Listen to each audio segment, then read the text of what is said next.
থানা আসতে না, ওই যে প্রাইম হাসপাতালের পরে আমি নিয়ে যাবো, এখন নিয়ে যাবো, আসলে সমস্যা।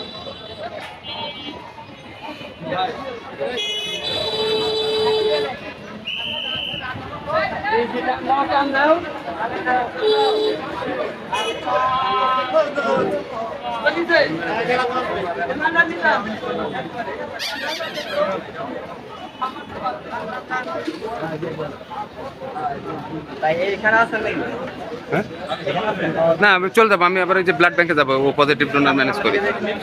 আচ্ছা, আসসালামু আলাইকুম সম্মানিত দর্শক, আপনারা দেখতে পাচ্ছেন আজ সাভার নামাবাজার ব্রিজের গোড়ায় সবসময় যে জ্যাম লেগে থাকতো এবং সেখানে চাঁদাবাজির একটি খেলা চলতো, সেই চাঁদাবাজি বন্ধ কিংবা জ্যামমুক্ত করার জন্যই ছাত্ররা সেখানে অবস্থান নিয়েছে এবং ছাত্রদের সাথে ম্যান ফর ম্যান ফোর্সের সদস্যরাও অংশগ্রহণ করছে এই জ্যাম মুক্ত করার জন্য। আপনারা দেখছেন যে আগে যেখানে ঘন্টার পর ঘন্টা জ্যাম লেগে থাকতো এই ব্রিজ অতিক্রম করার জন্য, সেখানে এখন সম্পূর্ণই জ্যাম মুক্ত পরিবেশ।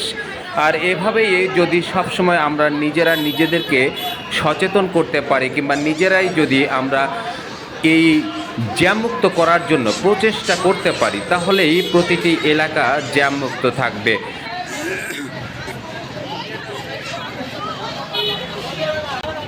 মুন্না, তোমার সাথে একটু কথা বলি।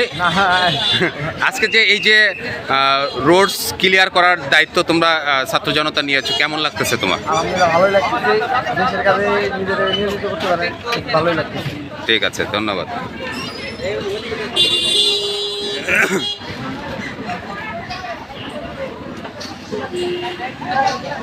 তোমাদের সাথে একটু কথা বলতে চাই। এই যে তোমরা, ওয়ালাইকুম আসসালাম, ভালো আছো?